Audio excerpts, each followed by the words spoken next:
This segment of the news is brought to you by Sun Oil Limited. Welcome back. The Royal Bahamas Defense Force calling off the search for those boaters who went missing during a boating incident last weekend.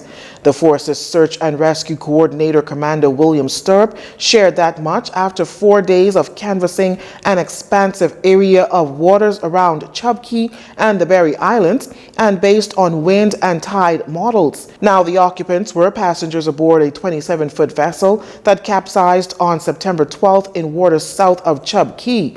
12 persons were subsequently rescued, and the search efforts were conducted to find the remaining 5 individuals. Commander Sturp adds that there were no signs of life or wreckage found during the Hello overflights or vessel patrols in that area.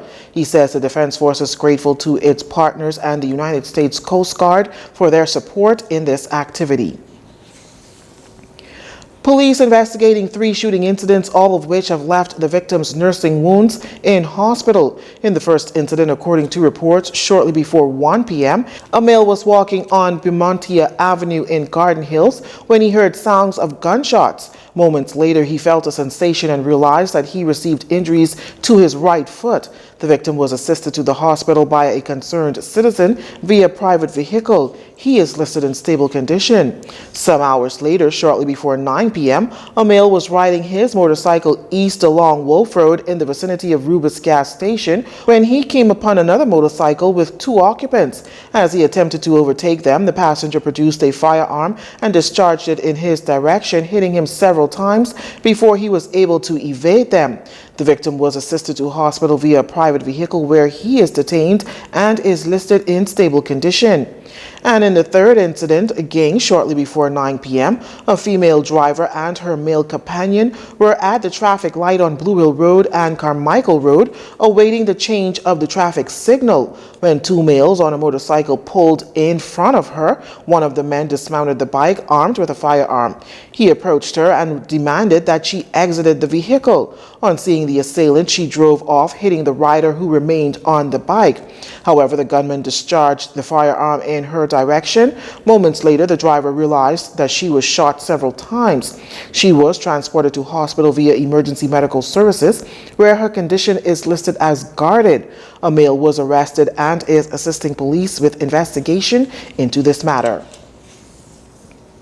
Ahead of the country's general election set for 2022, National Security Minister Marvin Dame says the government will be making changes to the voting process.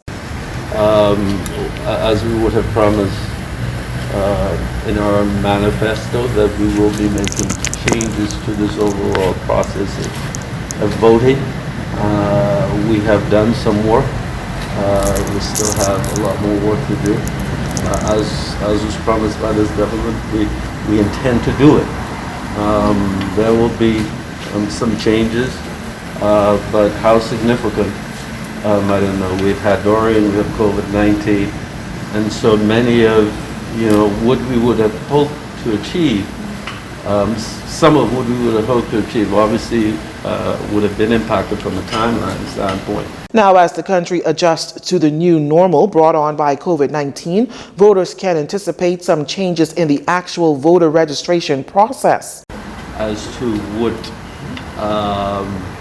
what is being recommended by the parliamentary commissioner, who and his team would have done a significant amount of work in light of where we are currently, so that voters won't be disenfranchised.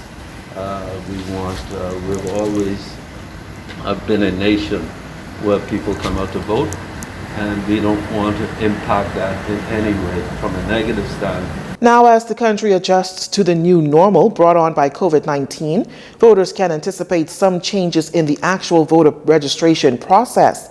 The minister says that consultations have begun, and a lot of those will be with members of the press. Now, according to the Parliamentary Registration Department's website, in 2017, 181,543 persons registered to vote, with 160,409 persons casting their ballots.